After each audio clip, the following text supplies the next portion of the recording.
So, Peter, just give me an idea in regards to how you feel about the current situation and what you see in the future that would be a good way forward. Well, it's a hard question to answer. It's a complex situation. Like for the Victorian government to stand up now and propose to cull brumbies by aerial shooting just is beyond belief to me. The New South Wales government tried this act 30 years ago, like aerial culling of brumbies, and copped that much public flack over it that they realised it just wasn't an option and they had to find a better solution. And one of the solutions was heritage listing the brumby and protecting them because they are a natural icon to the Australian bush. You know, they've been in our high country for over 120 years or more. So they've adapted to our high country and our high country's adapted to the brumby. So you know, they're an important part of our natural ecosystem nowadays, I think. The Victorian government, with their thoughts on their aerial culling to solve the problem, to wipe out the brumby, it's just not on. They should realise, you know, that's why us country people are reacting in this way, you know.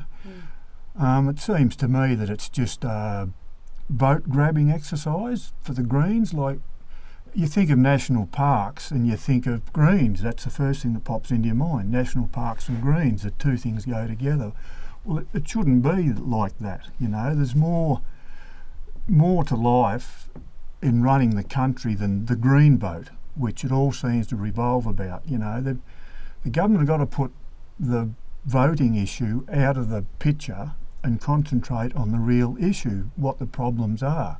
And it's not going to be solved by pandering to the Greens and their ideals. The main thing, the Greens outnumber us. Like, for every one of us, there's 1,000 Greens. So unfortunately it's in the government's favour to pander to the Greens, otherwise they're voted out at the next election. But you know, that doesn't solve a very complex problem. And so do you feel that that the Victorian government should copy what the New South Wales government has done by making the brumby heritage listed? Well, that'd be a good start, a very good start. And there's a lot more options too that need to be brought to the table, like have a look at the American ideal, the way they handle their wild horse populations and that. There's been a lot of work done in the Northern Territory on sterilisation of horses to reduce the population. We have our own alpine brumby management organisation that work with parks, but I think are a bit hamstrung by rules and regulations to do their job properly. But you know, they're other tools to control the brumby population numbers, you know. Do you believe, in regards to the numbers, that the statistics that the government are giving are a true reflection of how many brumbies are actually out in the bush? No, I don't. I dispute their numbers. Yeah. Certainly horse numbers are thick in areas and something needs to be done about it, but there's other areas, you know, we're talking about a vast amount of country here, like you've got all Injagoodby, Quombat, Bogong area. It's a vast amount of country, and you know, there's places where there's virtually no horses at all. They've been, you know, wiped out from the bushfires and public intervention, like ski runs and all that sort of thing. So, you know. And in regards to the bushfires, do you believe, like having the brumbies up in the high country as a fire mitigation, it does help with reducing the grass and fire problem that we've been facing? There's not a doubt about that, not a single doubt about it. I've ridden in this area here after the 2003 fires, in areas where brumbies run in big numbers, and the brumby pad, which is a very important thing that brumbies create in the high country, they contour the sides of the hills, travelling from one feeding ground to another. And you'll see like 80% of wildfire burns slowly through the night is not your fierce wildfire. Sure, that happens on a hot 40-degree day, but a lot of the time it's just a quiet trickle along fire. And these fires just burn up to the brumby pads. It's just a beautiful rako trail, and the fires go out. They burn up to the plains where the brumbies feed and keep the grass short and go out. So in effect, having them there is keeping the mountain community safe. Oh, yeah, it is, yeah. It's a great bushfire tool, and that's the biggest threat our high country has at the moment is wildfire. You bet. That's the biggest threat. Especially after what we've just been through recently with all the wildfire. So in regards to this, getting back to the statistics, Peter, we've had some analysis done on that, and the government's figures just don't add up. And we're happy to put that forward to government.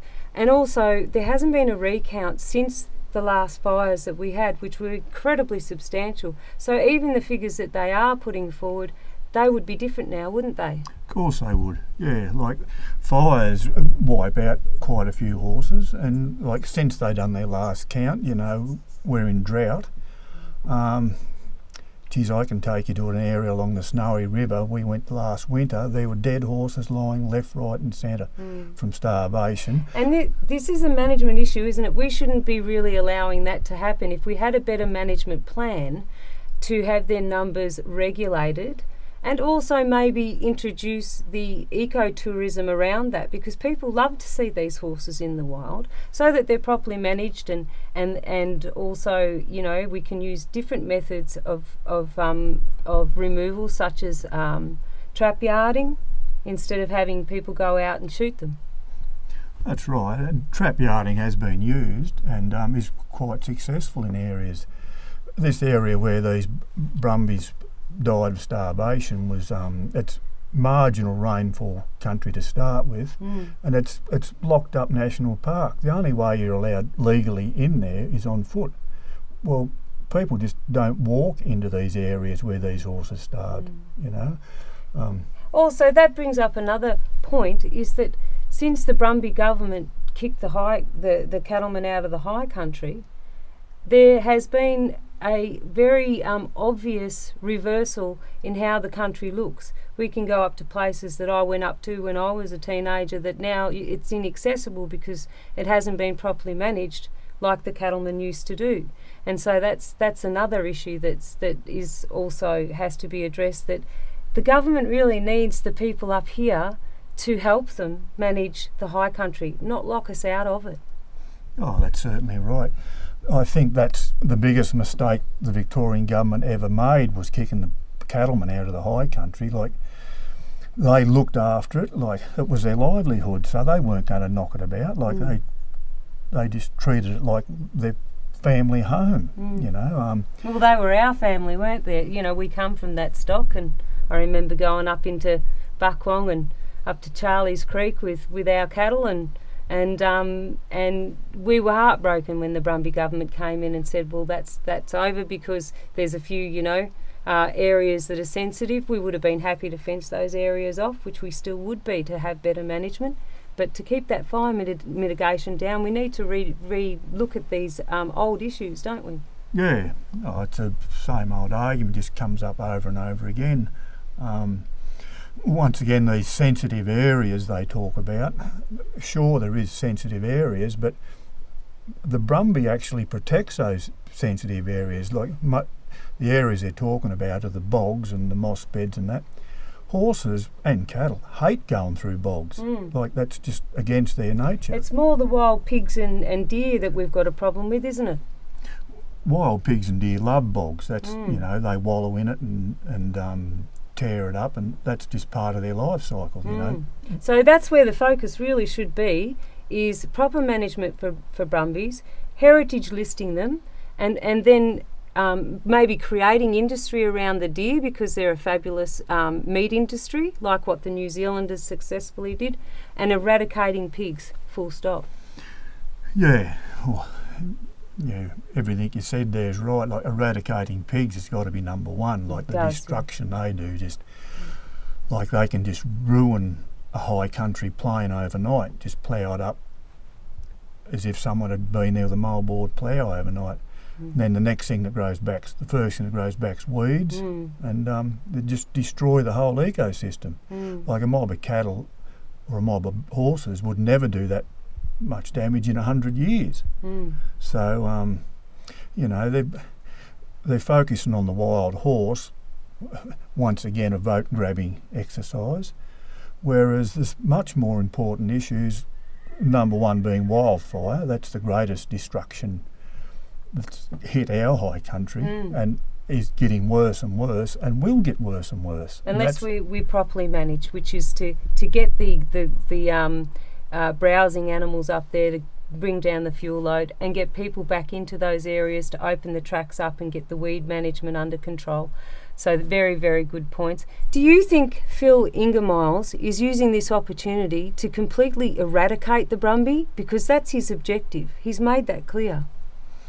Oh, there's no doubt about that. It's you know, he's a Parks Victoria man, and that's been his agenda for a long, long time.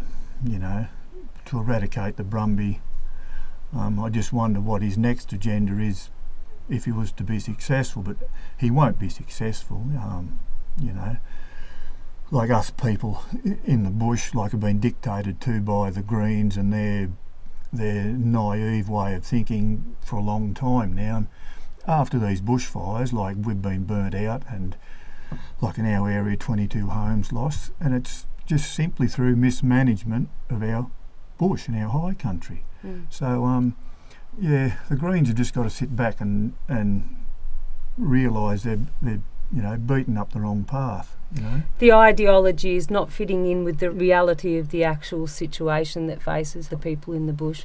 And we'd like to meet government and all the different factions of government to have a seat at the table, to have a voice that's listened to, not just given lip service or heard. We want to be really listened to, and some of our strategies put into place. So it's good men like you that are keeping up the good fight, and I think that you're right.